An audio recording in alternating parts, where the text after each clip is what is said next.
안녕하세요, 리비의 한입니다. 오늘은 CSS3 멀티 백그라운드에 대해서 한번 알아보도록 하겠습니다.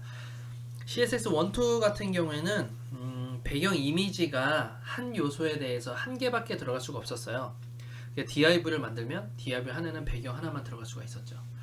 하지만 CS3 넘어오게 되면서 배경을 무제한으로 넣을 수가 있게 되었습니다. 한 요소에 배경을 되게 많이 넣을 수가 있는 것이죠. 그래서 오늘은 그걸 어떻게 넣고 어떻게 표현을 해야 되는지 한번 알아보도록 하겠습니다.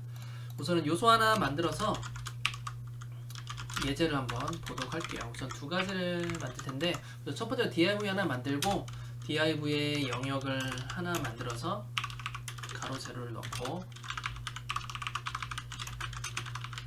선을 넣겠습니다. 너무 크네요. 좀 줄이겠습니다. 화면을 좀 줄여서, 자, 이렇게 키우고 이 안에 배경을 우선 넣어 볼게요. 우선은 좀 보기 편하게 하기 위해서 좀 코드를 내리겠습니다. 자, 이 상태에서 배경을 넣을 텐데, 배경 보통 URL을 넣었죠. URL로 해서 다시 한번 넣겠습니다. 배경 URL로 해서 아이콘을 하나 넣을게요. 자, 이렇게 넣었고 뭐 반복하지 않은 여기서 하나를 넣었죠. 저 이미지가 찌그러져 버리는데 100% 상태로 좀 넣겠습니다. 그리고 좀 여백을 줘서, 잠시만요, 좀 떨어뜨려 줄게요. 자, 이렇게 배경을 하나 넣고 더 이상 넣을 수가 없었는데, 이제는 배경을 되게 다양하게 넣을 수가 있어요. 좀 어떻게 넣을 수 있냐면, 보통 배경을 넣고 이미지를 넣고 노리핏 또는 위치를 또 넣을 수가 있겠죠. 라이트 탑 해서 이렇게 위치를 변경할 수가 있었는데, 이제 추가적으로 더 넣을 수가 있습니다. 바로 쉼표 구분을 해서 넣을 수 있죠. 쉼표 구분을 해서 URL 해서 바로 선택을 해서 넣을 수가 있습니다. 선택을 하고 두 번째 이미지 불러서 바로 이미지가 생성이 됐죠. 반복하지 않은 넣고, 그리고 위치도 지정할 수가 있죠. 위치를 총 세 가지로 지정할 수가 있죠. 이렇게 라이트 탑 또는 10픽셀, 20픽셀 이런 식으로 떨어뜨려서 할 수가 있는 것이죠. 또 넣어볼까요? 쉼표 구분을 하고 URL 해서 넣을 수가 있습니다. 세 번째 이미지를 넣고요. 반복하지 않음. 반복으로 해볼까요? 반복인데 X축으로 반복을 해보겠습니다. X축 반복하면 가로로 쭉 다 복사가 되죠. 위치를 좀 옮겨볼까요? 퍼센트로 옮겨보겠습니다. X축은 가운데, 그리고 그대로 둘게요. 어차피 Y축은 무의미하기 때문에, 자, 50%는 X축은 가운데고 세로로 50%죠. 그 다음에 X축은 30픽셀 정도 떨어뜨릴까요? 네, 30픽셀 위로 떨어지게 하고 가운데를 50%, 이런 식으로 넣을 수가 있는 것이죠. 하나만 마지막으로 더 넣어보겠습니다. URL 해서 마지막 이미지 넣게 되고요. 똑같이 노리핏 하고 뭐 센터 버텀으로 해볼까요? 센터 버텀으로 해서 넣어보도록 할게요. 그러면 X축은 가운데고 Y축은 밑으로 가게 되는 것이죠. 자, 이렇게 해서 많은 배경을 각각 다 넣을 수가 있어요. 하지만 색깔은 하나겠죠. 마지막에 주는 색깔이 하나일 테고, 우선 배경 이미지에 관련된 걸 얘기하기 때문에 지금은 이런 식으로 다양하게 많이 줄 수가 있습니다. 이런 것들을 좀 분리해서 한번 넣어 볼게요. 지금 코드가 굉장히 길죠. 만약에 쉼표가 있으면 이렇게 엔터를 치면서 보기 좋게 하셔도 되는데, 저 같은 경우는 멀티 백그라운드는 그렇게 쉼표를 치지 않습니다.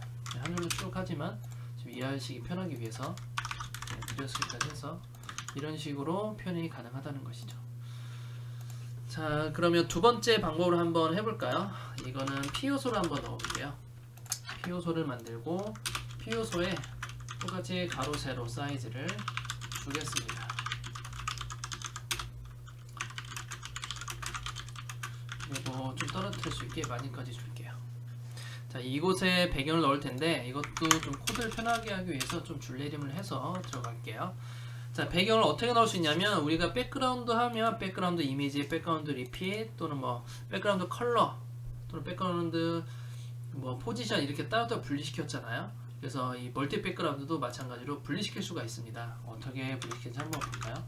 우선 백그라운드 이미지부터 한번 볼게요. 이미지를 해서 다시 한번 하겠습니다. 첫 번째 이미지로 해주는 것이죠. 그럼 여기는 이미지밖에 안 들어가잖아요. 두 번째 이미지는 똑같이 쉼표로 넣어주면 돼요. 코드를 복사해서 이런 식으로 넣을 수가 있는 것이죠. 두 번째, 세 번째, 그리고 네 번째 이미지 이렇게 넣어줄 수가 있고, 그러면 뒤에 이미지가 다 전부 다 꽉 차게 되죠. 자, 다음도 순서대로 넣을 수가 있어요. 백그라운드 리핏에 대해서 한번 해볼까요? 백그라운드 리핏, 처음에는 반복하지 않음, 두 번째는 X축으로 반복, 세 번째는 Y축으로 반복, 네 번째는 반복하지 않음. 이렇게 넣어볼게요. 자, 그러면 이렇게 어떻게 계산이 되느냐?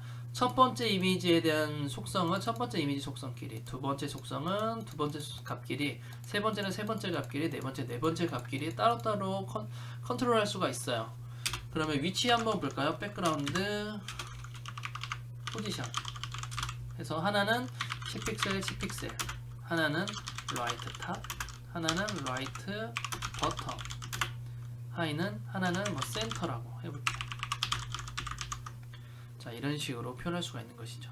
리핏 X니까 라이트인데 위에서 좀 떨어뜨릴게요. 한 60픽셀 정도 떨어뜨려서 볼게요. 자, 그러면 각각 위에처럼 멀티 백그라운드를 컨트롤할 수 있는 것이죠. 이것도 마찬가지로 첫 번째 포지션은 첫 번째 이미지에 관련된 거, 두 번째는 두 번째, 세 번째, 네 번째 이런 식으로 각각 값의 순서대로 들어가게 되는 것이에요. 자, 이렇게 해서 이렇게 멀티 백그라운드를 무제한으로 한번 넣어줄 수가 있습니다. 보통 많이 들어가지는 않고 대부분 사이트를 만들다 보면 한 요소에 두세 개, 많이 들어가봤자 뭐 그 정도 될 것 같아요. CS3가 굉장히 많이 좋아졌습니다. 그래서 주로 요즘에는 CS3를 많이 쓰게 되죠. 자, 오늘 이렇게 해서 백그라운드, 멀티플 백그라운드에서 한번 알아보았습니다. 네, 오늘은 여기까지 하고요. 좋아요와 구독하기 좀 부탁드릴게요. 감사합니다.